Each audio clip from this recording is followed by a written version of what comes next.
When Americans think of their country's history of regime change, places like Iran and Chile come to mind.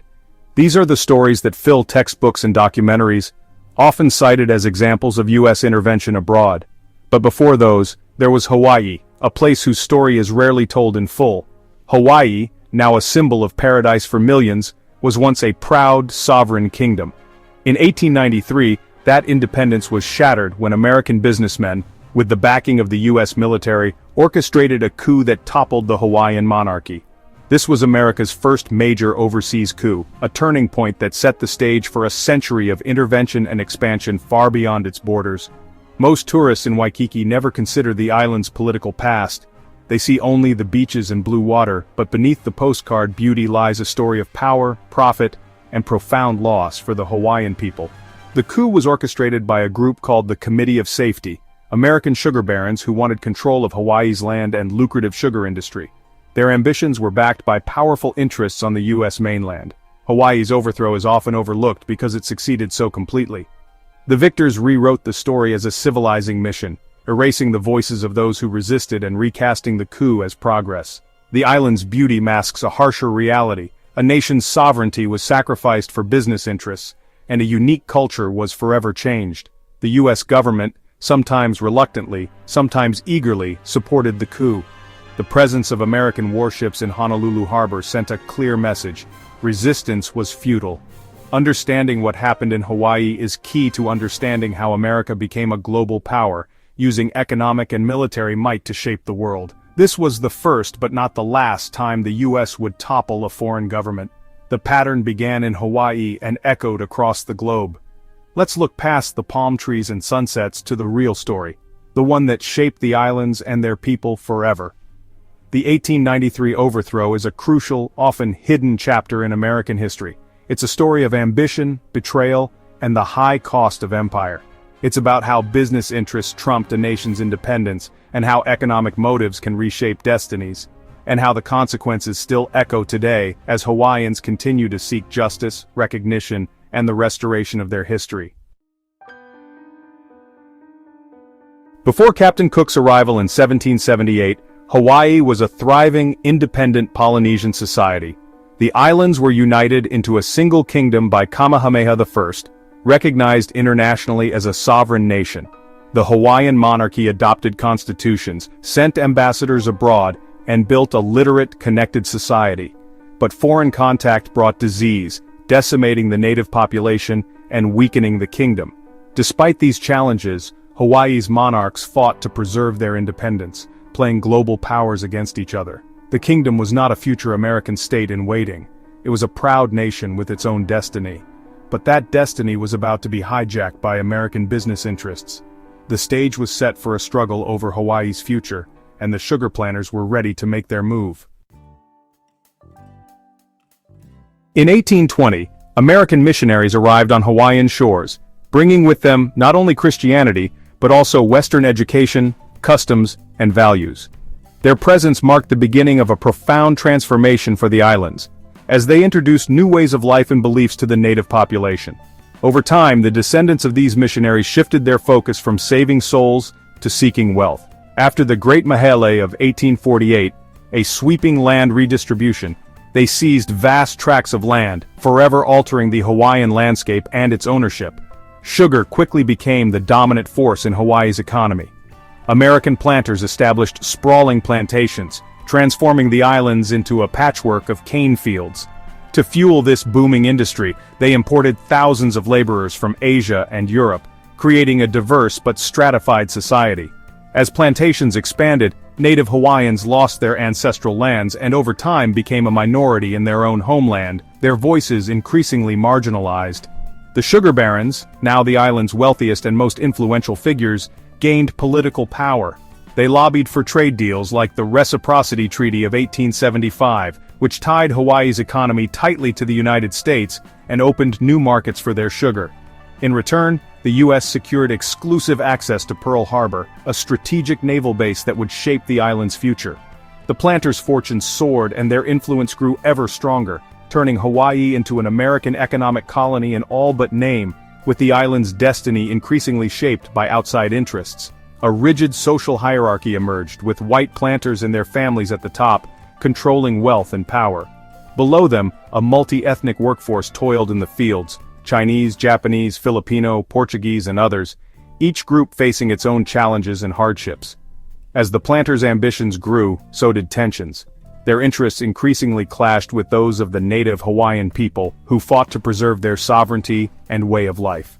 By the late 19th century, the sugar industry's grip on the islands was nearly absolute, shaping every aspect of Hawaiian society and economy. Yet, despite their power, the native Hawaiian monarchy still stood as the last barrier to total control. The planters, determined to remove any obstacles, began plotting in secret, willing to use any means necessary to achieve their goals. The seeds of overthrow had been sown, setting the stage for a dramatic and turbulent chapter in Hawaii's history. In 1891, Queen Liliuokalani took the throne, determined to restore power to native Hawaiians.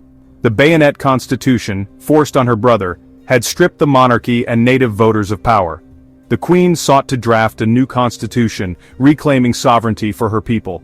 The American planters saw this as a direct threat to their control. Newspapers painted her as a tyrant, fueling fears among the business elite. When the Queen announced her intention to restore the monarchy's authority, the planters decided to act. They viewed her reforms as a revolution against their interests. The Committee of Safety began plotting her removal. The Queen's stand for her people became the spark for a coup. The planters would not let native rule return. The confrontation was inevitable. The fate of the kingdom hung in the balance. The Committee of Safety, led by men like Sanford Dole and Lauren Thurston, plotted the overthrow. They needed muscle, and found it in U.S. Minister John Stevens, an expansionist eager for annexation. The USS Boston was conveniently anchored in Honolulu Harbor. On January 16, 1893, over 160 U.S. Marines landed, taking up positions near the palace. Their presence was a clear threat: do not resist. The Queen's forces were outmatched. Any resistance would have been crushed. The committee, a tiny minority, now had the might of the U.S. military behind them. Stevens acted without Washington's approval, but the coup was underway. The Marines' silent intimidation tipped the balance. The monarchy's fate was sealed not by popular uprising, but by foreign intervention. The planters' revolution was now backed by American guns. The coup was in motion. Hawaii's independence was on the brink. With U.S. troops occupying Honolulu, Queen Liliuokalani faced a terrible choice: fight and risk bloodshed, or yield and hope for justice. She chose peace, surrendering her authority under protest to the United States, not to the rebels. The Committee of Safety declared the monarchy abolished and installed Sanford Dole as president of a provisional government. The Queen's statement made clear: she yielded to U.S. force, trusting America to right the wrong. The coup was complete. Hawaii's government was now in the hands of the planters, propped up by U.S. troops. The kingdom fell without a shot, not for lack of courage, but because the Queen refused to sacrifice her people. She believed the U.S. would restore justice. Now, she waited for America's answer. The fate of Hawaii rested with Washington. The struggle for sovereignty was not over. The provisional government rushed to Washington, seeking annexation, hoping to secure their new power with the backing of the United States. They believed that swift action would legitimize their coup and prevent any chance of the monarchy's return. President Harrison supported them, quickly negotiating a treaty of annexation. But his term ended before the Senate could ratify it, leaving the fate of Hawaii in limbo as a new administration took office. Grover Cleveland, an outspoken anti-imperialist, became president and immediately launched an investigation into the overthrow, determined to uncover the truth behind the sudden regime change in Hawaii. The Blount report condemned the coup as an illegal act of war, orchestrated by a handful of conspirators with U.S. military support. It revealed the extent of American involvement and cast doubt on the legitimacy of the new government. Cleveland demanded the Queen's restoration, insisting that justice required her return to the throne. But Sanford Dole's government, now entrenched in power, flatly refused to yield. Cleveland, unwilling to use force against American citizens in Hawaii, reluctantly recognized the Republic of Hawaii, despite his personal opposition to the coup and annexation. The Queen and her people were betrayed by the justice they had hoped for.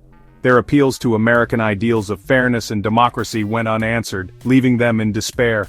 The U.S. public was divided. Many saw the planters as fellow Americans, while others sympathized with the Hawaiian monarchy and condemned the coup as imperialist aggression. The Republic of Hawaii dug in, waiting for a more favorable administration in Washington, confident that time and shifting politics would eventually work in their favor. The Queen's appeal for justice was ignored, her petitions gathering dust as the world moved on and her kingdom faded from the headlines. The coup's success was now a political reality, cemented by international recognition and the lack of decisive action from the United States. Hawaii's fate was sealed by inaction as much as by intervention.